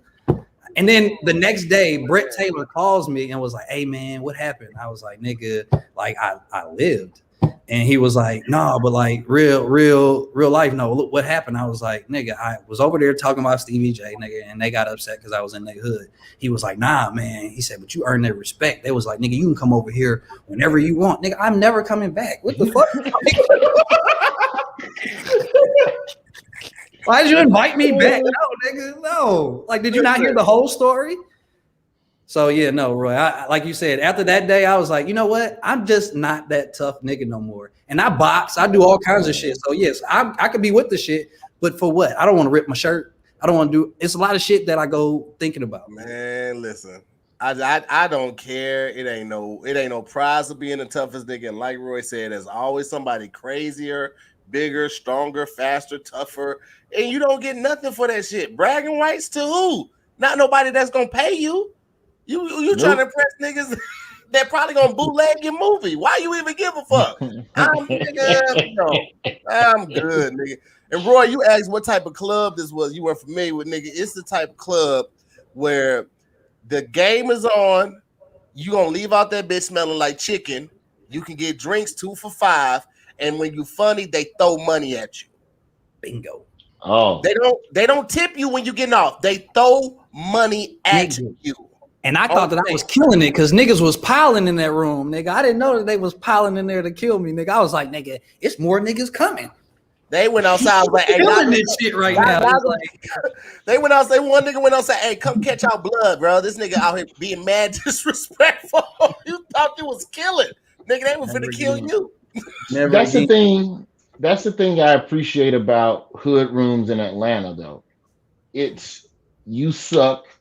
And I might want to fight you, but this is personal. This is between me and you. We don't need to bring a national organization into this, or we just gonna boo the fuck. Like I low-key feel like Atlanta crowds want to see you break emotionally rather than fighting. Like they legit look at Rob nod because you know I'm telling the truth. Like they want to see you just have a nervous breakdown on stage. We just gonna jingle car keys and shit like that. Nigga, this shit was encouraged at the club when Shorty had Sunday nights at Uptown Comedy Club, and it was the night off for strippers and the drug dealers. All the dope boys and all the strippers were on there Sunday night, and them niggas would shake keys. Celebrity night. Oh, Celebrity Sunday. I saw many niggas die. Niggas die. I used to, when I started, Atlanta was the only city other than Tampa that had open mic every week. Every other city was monthly open mic, like back like 98, 99. So I would take the fucking Greyhound from Tallahassee to Atlanta, take the MARTA to fucking Buckhead, get off the MARTA, walk another fucking half mile to the goddamn Uptown, sign up at 6, go back across the lot to Puffy's Restaurant in Justin's, drink me a $6 water, wait for fucking open mic and the Celebrity Sunday to start, get fucking booed, and then walk my monkey ass back to the fucking bus station, bro. Like that shit used to fucking break you down. But like Atlanta, like this is shit Atlanta clubs would do. Rather than fight you, you get booed and you come off stage, but I ain't got shit to do. My bus don't leave till 9 in the morning, so fuck it. I'm gonna stay here, watch the rest of the show. Waitress come over and charge you a 2-drink minimum because you wasn't funny, and you can't argue against it because you wasn't funny. Shit. Yeah. And you can't argue with her because she wasn't funny as a killer. Yeah. Ma'am, I was one of the comedians. I don't think I have to pay to sit here. You wasn't funny. Woo. You in my section. You know, comedy club waitress. They don't Yeah. give a fuck. You in that section. If you in this Man, section, you got to pay. That shit's cold blooded, bro. Man, you talking about paying your dues? Shit. I started at Shawty's night. I went up at Shawty's night and got booed off the stage. The DJ would kill you. He would play Just Once by George Benson. I did my best, but I guess my best wasn't good. And like play you off to that. That's the indication. Like winning was just going off to a song that was on the radio. Like they would play Rihanna. You look so dumb right now. Like you had a bad day. They had a whole mix. It's just songs to play you off to. Like Triumph was just. The first time it was when the weekend Tiger Woods happened. I was like, I'm gonna go do my Tiger Woods impression. And strippers did not want anything golf related. They booed me immediately. Like I think I took the mic out the mic stand. Pretend like it was the golf club, you know, like it was a flag or whatever. Before I even said what I was doing, and boo, like Yo, 30 Atlanta niggas different, bro. I used to do so when Uptown was in Buckhead. It was still Earthquake at the Sunday, then Nard Holston. I don't know who had it. I think Nard had it for a minute, and I think Lil Duval might have had it for a grip. And then by the time Shorty had it, I was headlining. And so on the Sunday night, like normally when you headline, you know, you're supposed to do about 45 minutes, right? Mm-hmm. Sunday night, Hank come up, he go, hey, Nikki, all you got to do is 20. I go, all I do is 20? Man, I want to do my 45. Okay. But I'm telling you, all you got to do is 20. And what he didn't tell me was that the show starts at 8, but so many other niggas show up, like, and they just put them on stage. Like, there's no, like, Atlanta, Uptown is the only club where you're the headliner, but you are a guest of the host, if that makes sense. You don't control the show. My nigga, this is the A. You sit over there. We'll let you know when it's your turn. The folks gonna fuck with you, but for now, I'm gonna put 9 niggas on stage before you. And at this point, it's 10:30. It's an 8 o'clock show. Niggas is dozing in the chairs. Hank come over. He go, you ain't got to do but 8. No, nigga, fuck that. I'm doing my 20 because I'm angry now. Nigga, I'm going to do my 20. These niggas that came and disrespected the show. I got on stage. I did 6 minutes. I said, that's my time. Y'all have a good one. Hang on. This is the disrespectful part. What happened? They was sleepy. I ain't have to do the 8, so I did the 6. And then I stretched for a minute doing crowd work. Fuck y'all. Good night. If the club owner want to put 2 hours of show up before me and still pay me in full, that's good. I ain't gonna stay up here to bomb to prove a point. Fuck you. I got my check. I'm gone. So that ain't the funny part. The funny part is I come off stage, I go out to the back to the exit. The 8, 9 niggas that was on stage before me, none of them did more than 10 minutes. These niggas is out back selling all they merch. They done took all the merch money from everybody in the fucking club. I get out there to sell my shit, ain't no money left. I said, you Atlanta niggas is something different. And I can't get mad at you because I know all of y'all. Hey, Roy cut off my story. You know, like it had a happy ending. Oh shit, my bad, Rob. No, it's all good. You know, just like, hey, I got booed off the stage. And all right. Hey, let me tell my story.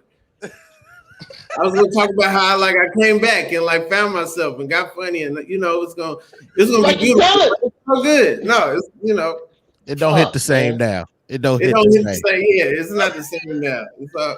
Man, I got a question for y'all. You know, since y'all comedians, when you're on stage and you know it ain't your night, do you just try to say fuck it, I'm gonna crash? I'm just gonna nosedive, or do you try to recover in the midst of crashing? I think you gotta embrace the bomb, bro. Yeah. I always try to like. I've done a show where the first couple jokes didn't work, and I was like, "Fuck it, all right, let me pull out one of the closers. I know this shit gonna get me back on their side, right? Get them back on my side. Hit them with a closer. Pop, pop, pop, pop. Niggas was like, what else you got? And I was like, shit, okay. Listen, guys, I'm be honest with you. This is a dream, but it doesn't have to be achieved here. That's been my time. That's funny. That is funny. I'm gonna hear more. I'm gonna talk to y'all later. I'm not gonna stay up there and intentionally stay in the fire longer than I have to. That's what happens to a lot of comics when they try to do that one last joke, looking for that last big laugh, and they stay 2 minutes too long.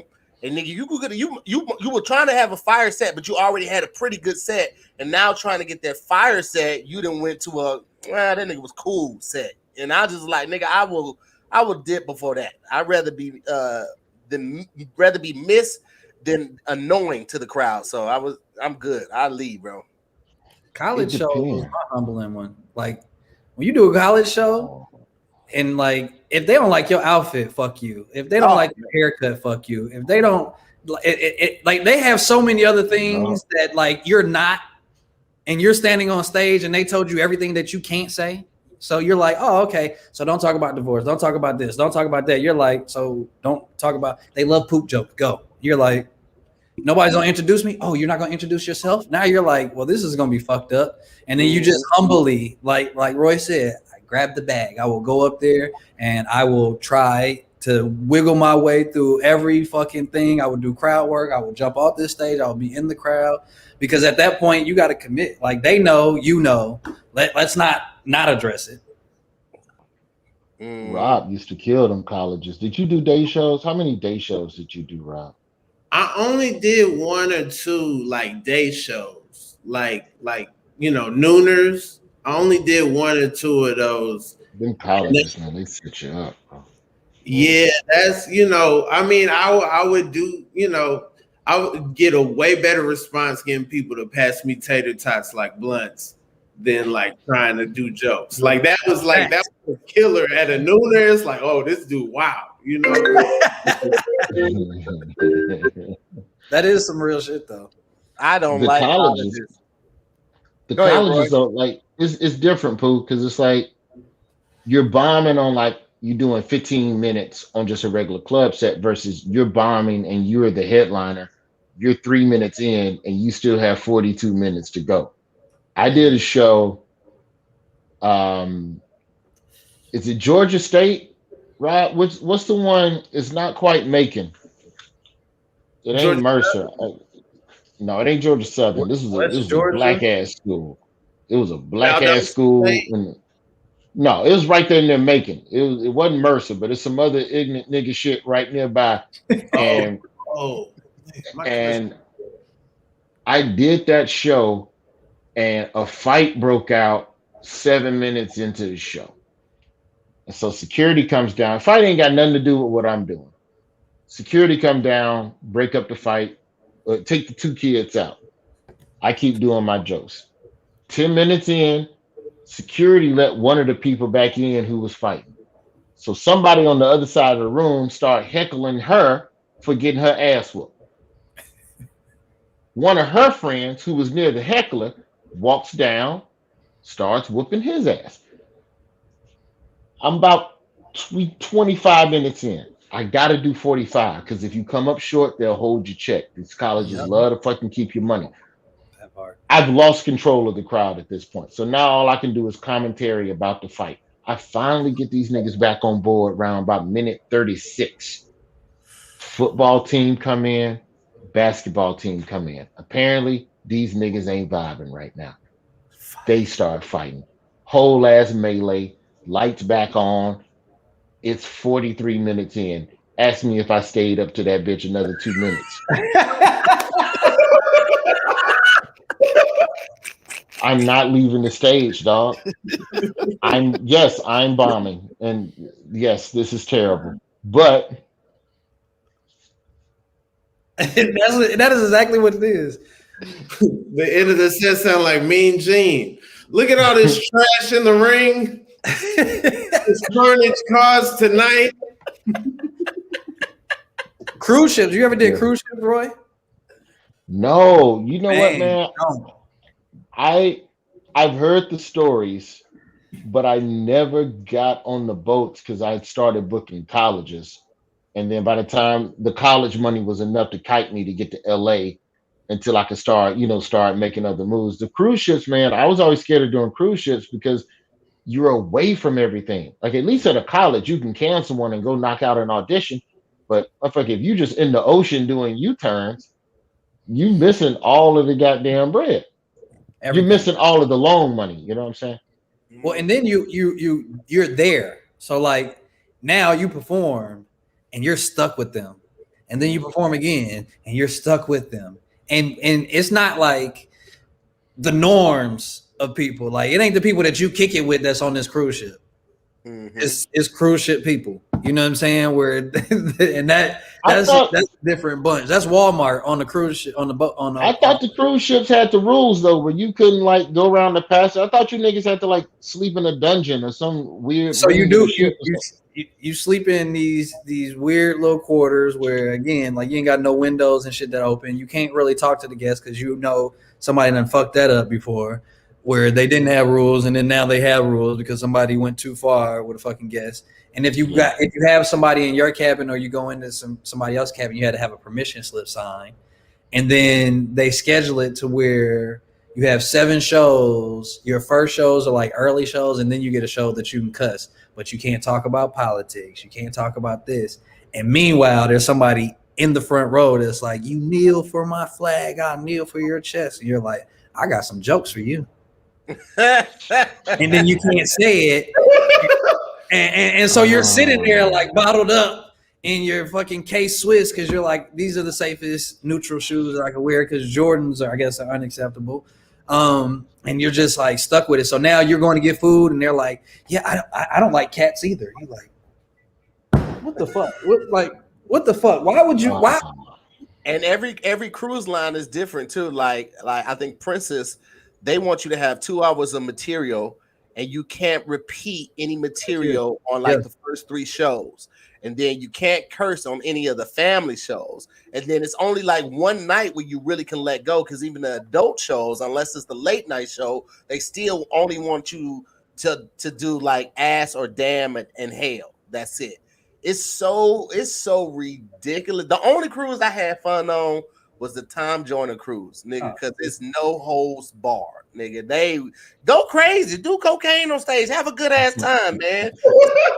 Every night they have a party. Every night is a different theme for the party. They have a pajama jam, they have a Greek night, they have a Halloween night, they have a get the condom on if you can in enough time night, nigga. It's ridiculous. Well, damn. That's the night I was waiting on right there. That's the night I was waiting on. How do they advertise for that night? I would do a cruise ship only to get on stage and do material about how cruise ship companies don't cooperate with the victims of sexual assault that happen on their cruise lines. Like that, which is a real that's a real left turn, but that's real shit. Like because it's international waters. Nobody wants the jurisdiction to handle the case, and every cruise ship company is like, "Oh, it's not our fault." I would do that, and I would get fired like 10 minutes in, and then I would get. I've heard stories that if you get fired, where you going? They put you in the brig. Oh no, nigga, they'll send a chopper. If you wild enough. Oh, shit. They have a jail. They have like a mini jail on the ship. They put you in the brig because this happened to Foxy Brown, nigga. The year I did the Tom Joyner cruise, she was wilding with some of the people, some of the passengers. Right? They put her ass in the brig till we docked, and they made her ass get off the ship. Her and her whole entourage, nigga. Like you ain't interacting with no guests. You ain't going out. You got a bathroom and a bed in this bitch. It's basically the jail on the ship. And they gonna keep you there until they dock, and then you getting the fuck up off the ship. And then they put your ass on the plane, ship your ass home. I watched the nigga do that. They pulled a nigga out in his drawers. He was in his drawers, and he started having cabin fever because with the other entertainers, like comedians, at least you got your own room. But the other entertainers, like they're in a bunk with another person. So like he had drank too much. He started wilding out. He started throwing stuff. They was like, nah. And he was part of one of the shows. They had the little understudy come in, and he was out there in his drawers like, no. And he was like, the dude said, "You're going home, buddy." and I'll never forget that. We docked the next day. I was like, "So where's your man?" "Oh, he went home." "What you mean he went home?" "Hey, man, they don't play that. They locked him up." Yo, Sabrina, this is Tony Baker's girlfriend. She just pointed this out. She said she learned that people die on cruise ships regularly. Every single cruise ship you've been on has had a body on it, and they store them until they dock. I never even thought about that either. Like that's crazy, nigga. Me neither. That's wow. Do they die in the cabin? Because like, if I tell you right now, if I saw a dead nigga at the pool, I wouldn't even trip. Like, he dead. I ain't planning to go swimming anyway. Somebody come get the body. They're pushing him around in the pool. He dead. Like, it's like put him in one of them beach chairs and just umbrella the nigga so he don't get sunburned. Like, Weekend at Bernie's. That's what I was just about to say, Pooh. Weekend at Bernie's on the Tom Joyner cruise. So that nigga got on Stacey Adams. Let me tell you something, bro. That Tom Joyner cruise was the blackest cruise I had ever been on, but it was so much fun, dog. But niggas, like, I could tell some niggas had never been on a cruise ship before. Niggas was getting in the jacuzzi with full makeup and shaving on. The water looked like top ramen noodle water. Like, I was about to get the jacuzzi, and the water was like 10, and I was like, I'm good. Y'all be blessed now. Oh no! Niggas got jean shorts on in the swimming pool. They was I can wild. see that. Just, I can see that. Niggas just had never been on that nice, and I was like, all right. Well, you know, we've never heard of swimming trunks, right? You know what I'm saying? Yeah. We don't do. Niggas are coming some hoop shorts. You be like, when cargo shorts? When Calvin Klein make them kind of shorts? You like this? I get underwear and some basketball shorts. He trying not to show his dick. That's what it is. Because you can't go in there no regular shorts. That shit stick to you. They see a whole little dick print. You like, man, I can't have water dick and be showing, like, it can't be just stuck to my body like that. I need a little net on the inside, something to guard me. Y'all need to go down to Soul Beach though. Soul Beach. Have y'all been to Soul Beach Music Festival? Nah, what's that? And like they have, it's comedy and music, and it's in Aruba. They that's the Aruba one. Caribbean. Yeah, hey man. My old tour manager, Chayla, shout out to Chayla. She helps book the talent for that shit. And I was like, I gotta get to that one because that one looks fun as hell, bro. Like, that one I definitely want to go to.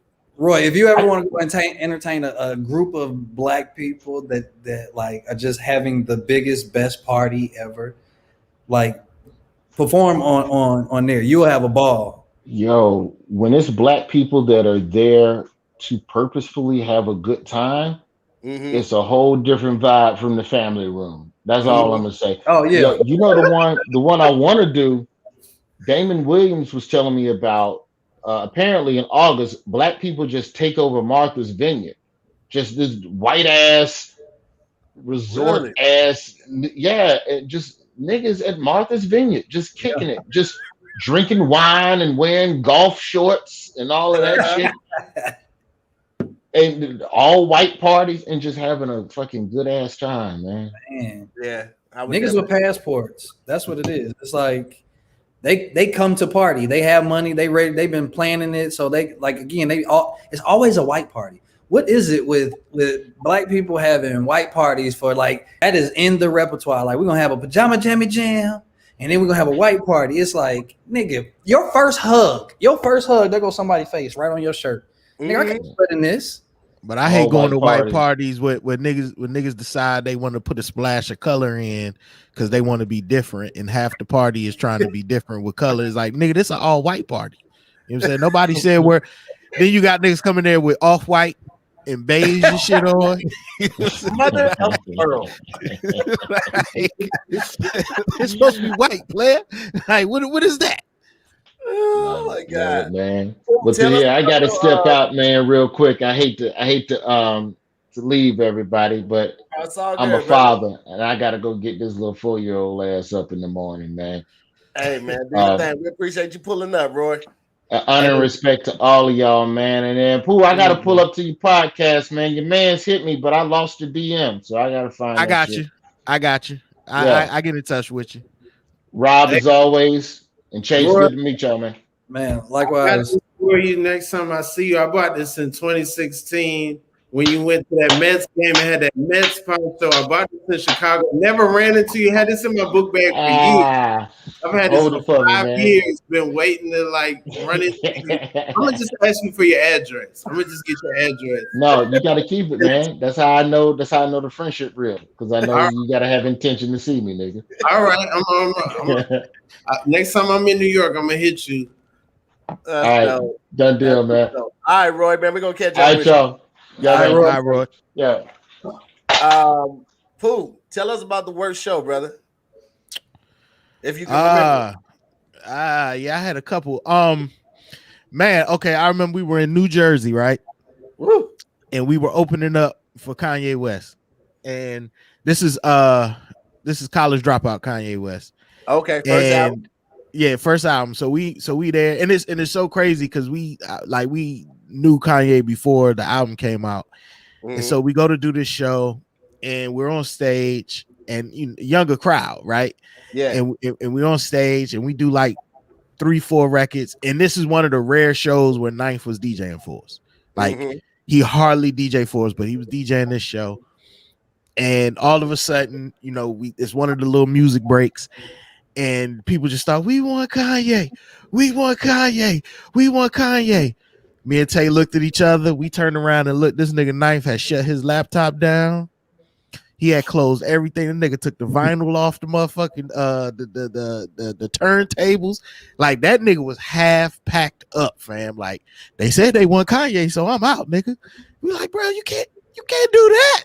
Like, we can't walk off the stage and shit. Like, what are you doing? And like he had to put all this shit back, reconnected and shit. But it was that he just was ready to dip. He said, fuck it. They want Kanye. Give him Kanye. It's over. Like, That's real shit. Nigga. We had that. Some of the illest shit. We did 3 shows with Cypress Hill. And this was like 2003.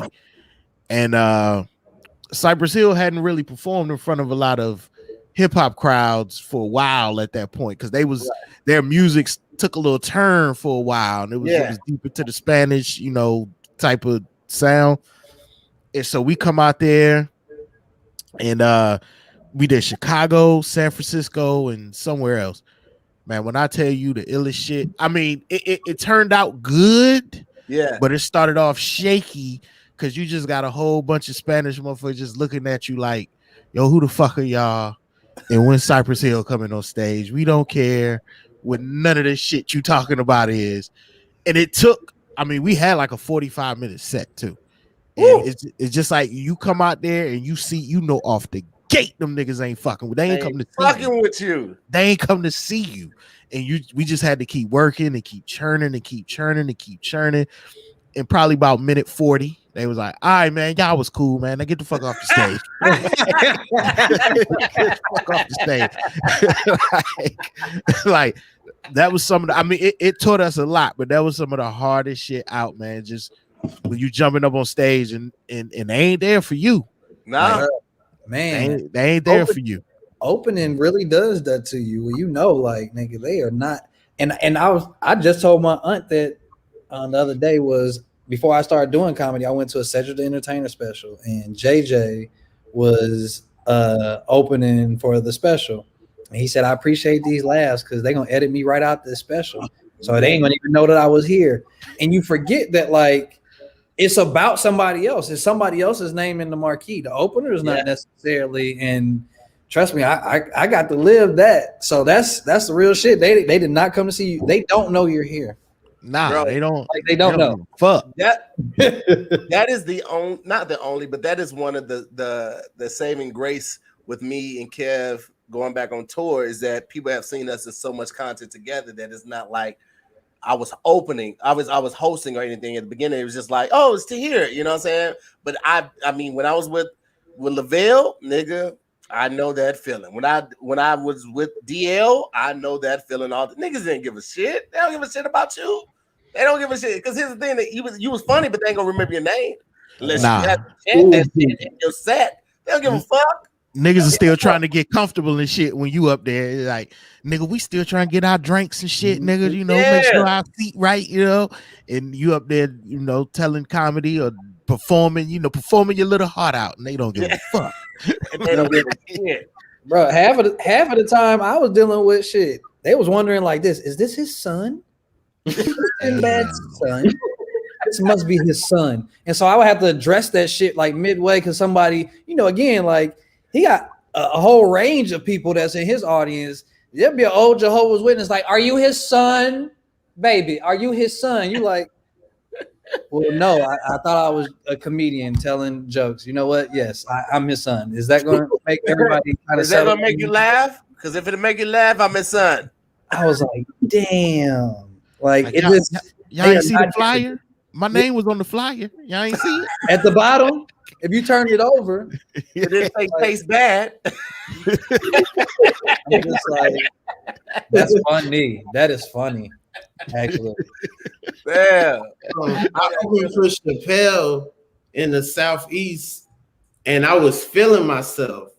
And then somebody told me, yo, look at the Ticketmaster, like look at the comments, and you see how well you did. That's the best way. And no one remembered my name. They named me all kind of stuff, man. That Rob Nice, that Rob, that Ron, man. Hey, I made that mistake too, Rob, where you just go, you're like this, la la la. I just want to see when the next tickets are going up. You're like, all right, cool. Because sometimes, like, you already know, like most headliners, they ain't telling you like no weeks out. They like, hey man, what you doing this weekend? I'm in Baltimore. You're like, nigga, I knew you were in Baltimore 3 weeks ago. Okay, just in case this call came in. Man, when I tell you, I started reading the comments one day. I was like, okay, that's a good one. Okay, that's a good one. Ooh, scroll back up. Because you'll get one that just like somebody just on there like, man, fuck him. Fuck that shit. I did not pay for that book. You're like, I get it, but I was only there for like 15, 20 minutes. Like, say, man, I did 2 hours. You would have thought that you forgot about that part, and you only commented on that part. Like, damn. Hey man, they did. That's what we learned when we came back, when we dropped the last album. For the most part, we didn't have openers. Like, we just had a DJ come out there and play some tunes, and it was like, all right, man, we're gonna come out here and give y'all this hour and 30 minutes, and y'all gonna take your asses home. But you know, everybody, oh man, we want to go on tour with y'all. Trust me, no, you don't. No, you don't. We ain't performed, we ain't did no show in almost a decade, nigga. They do not want to see nobody but us up on that damn stage right now. Like, trust me, fam. I'm doing this for you. Right. Cool. Let me ask you this: when the world opens back up, any plans of going back on tour? We're gonna figure it out, man. You know, we you know, as far as Little Brother concerned, we got cities we didn't hit. You know, we didn't do New York, we didn't do fucking Detroit, Toronto, Houston, shit. We didn't even do North Carolina properly, you know what I mean? So and we didn't go to Europe. Like, it shut down right when we were supposed to go to Europe. Right. So we gonna do something, man. We just gotta figure out. It's like, if it was like a couple months, we could jump right back out there. Nigga, it's gonna be 2 years. You know what I'm saying? It's like we're starting over again. So it's that, and then, you know, myself personally, I mean, I may go to Europe eventually. That's as a solo artist, that's why I really shine at, you know, over in Europe. But other than that, man, it's just like, I figured out when we get off punishment. Yeah. I get that. Yeah. We because it's weird. It's like a show, you know, they start talking about all this. Oh yeah, you know, we're gonna do social distancing shows, man. That shit don't work in the concert. Like, if you can't piling to the front of the stage, they all together. It is what it is, man. You know what I'm saying? Yeah, like you just need that energy, and you need them elbow to elbow, and so, you know, we're gonna wait till everything is everything, and then figure it out. But we definitely gonna go back out there and, you know, test that stage again. Hell yeah, man. I don't care if it's you or you with Little Brother, man. Let me know. I'm pulling up. Whatever cities y'all go, if it ain't close to me, I'm pulling up, bro. Oh, you in LA? I mean, we definitely gonna come back. I mean, LA, we did LA. Yeah. And then like 4 months later, they was trying to bring us back to LA. I know. I was on tour when I came to LA. That's the only reason I wasn't at that concert, bro. But that's what I'm saying. Like, I want to know the date so I can get my ticket early, bro. Oh yeah, for sure. I'm pulling up like britches, my boy. You know what I'm saying? I'm in there like booty head, my boy. I'm tucked in. Booty head be tucked in. That's me. I'm tucked in the dribble.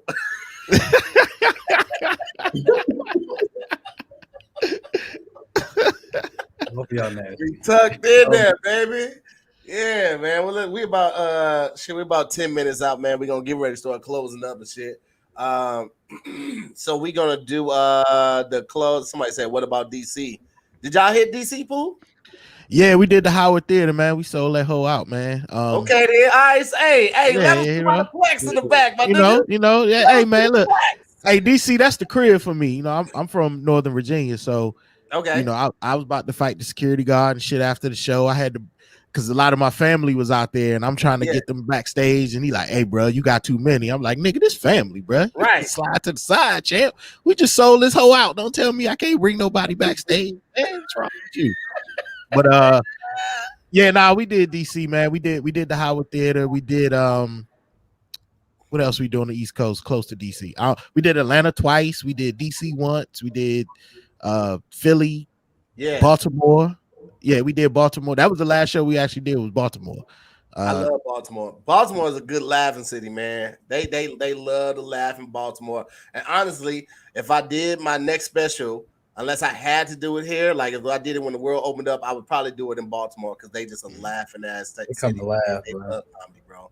I love that. My boy Young Dude said they fuck with you heavy in Milwaukee too. So I don't know if y'all got Milwaukee on the roster, but nah, Milwaukee ain't on the roster, man. We went there one time, man. They had us in the hotel that Jeffrey Dahmer was eating niggas' asses and shit in, man, and that rubbed us the wrong way. I can see how that would get you. It was like, y'all know what used to happen here, right? I was like, okay, then.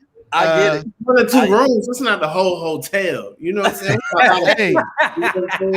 It's indie hotel. That's that information you get that make your ass not want to go to sleep at night. You know what I'm saying? Like, but I mean, hey, look, man, Milwaukee. We might end up coming out to Milwaukee, man. Who knows? You know, if they got the money. You know what I mean? Hey, that is right there, man. It's all about that. Well, you got to pay. I'm on my way.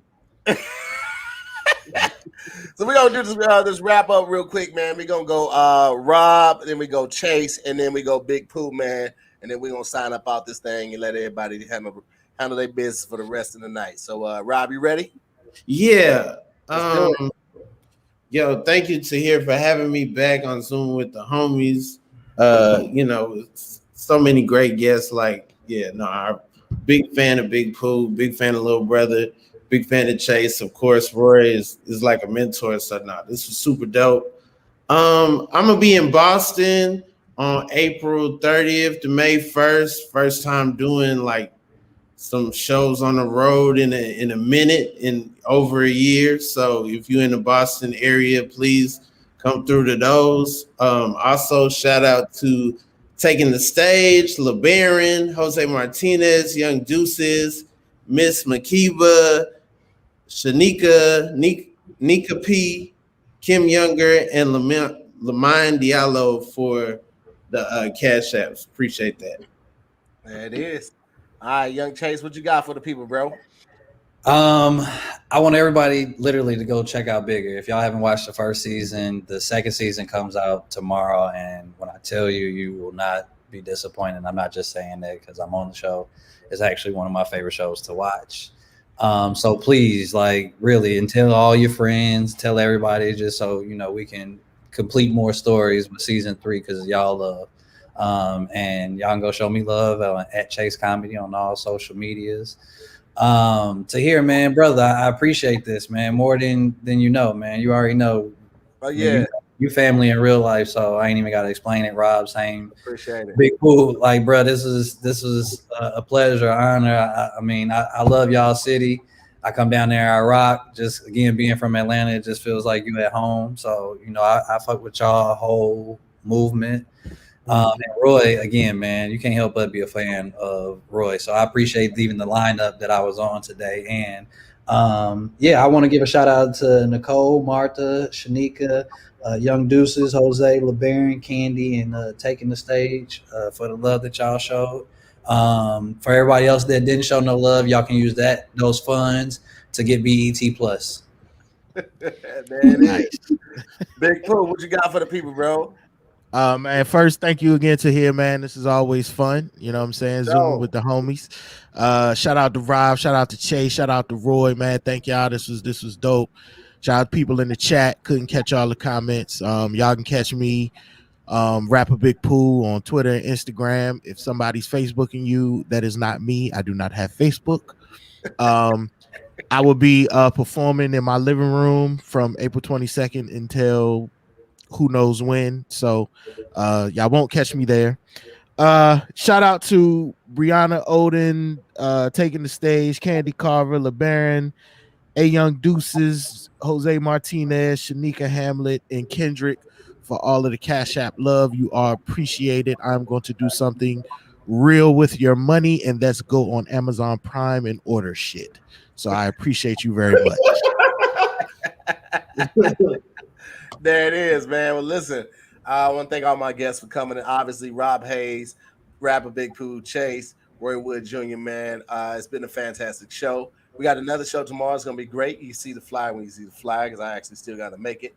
But I want to give a big shout out to my village, my tribe, man, the MooreMods holding me down, doing an amazing job and support. I want to give a huge shout out to Nikki P. Nikki P, I think she said that. I just saw a thing right here. Nikki P hopped in what were we doing? Trivia Mob today. And thanks to her and a couple others, our team won, even though we lost by points, which was a technicality because one of the answers should have been right. But her and a lot of other people from the MooreMods showed up and showed a lot of love, participated. And we had a great time doing Trivia Mob today. Want to give a shout out to the MooreMods. They do an amazing job of just, looking through all the comments, reading everything while still trying to enjoy the show and filtering out all the negativity, man. We're just trying to promote a good time over here, man. So shout out to them for doing an amazing job. I want to thank Risa Roney, Jasmine, Redora, Braden, Nicole, Shanika, Young Deuces, Jose Martinez, Taking the Stage, Brianna Oden, Cameron, Mandy, Zuri, and of course the homie LeBaron, man, over at Popcorn World. That's my check-in guy, man, with a lot of shit, tech wise, popcorn wise. He's just a wealth of knowledge and a wealth of context as well. If you guys haven't tried Popcorn World, make sure y'all go try that right now. And if you're looking to spice up your life, still support my people over at Rated Intimate, man. It's a black-owned sex shop, and they got everything that you can be looking from books to accessories to get-ups, lubes, everything you can look for, man. That shit ain't taboo. That's how you keep your marriage or your relationship strong. Get you some stuff from Rated Intimate and get you some popcorn from Popcorn World, man. Thank y'all so much. Make sure you check out the newest episode of Wording is Hard with Jasmine W., the newest episode of More to the Story, me and Farron, and then a new episode of Damn Internet You Scary drops tomorrow. Also, another episode of Zooming with the Homies drops tomorrow. And this Saturday, Kevin on Stage has an all-woman lineup for his Keep Your Distance comedy show. This is a completely free show, completely free. All you have to do is register, and you get access to the show. It's a fire lineup sponsored by African Pride. They're showing a lot of love, man. So y'all show some love, sign up, get your free access to the show, and have a good time this weekend, man. I'm gonna talk to y'all later. Thank you so much for tuning in. Shout out to everybody watching. Thank y'all for hitting the like button and keeping it going, man. I appreciate y'all. I love y'all, and I'm gonna see y'all tomorrow. Peace.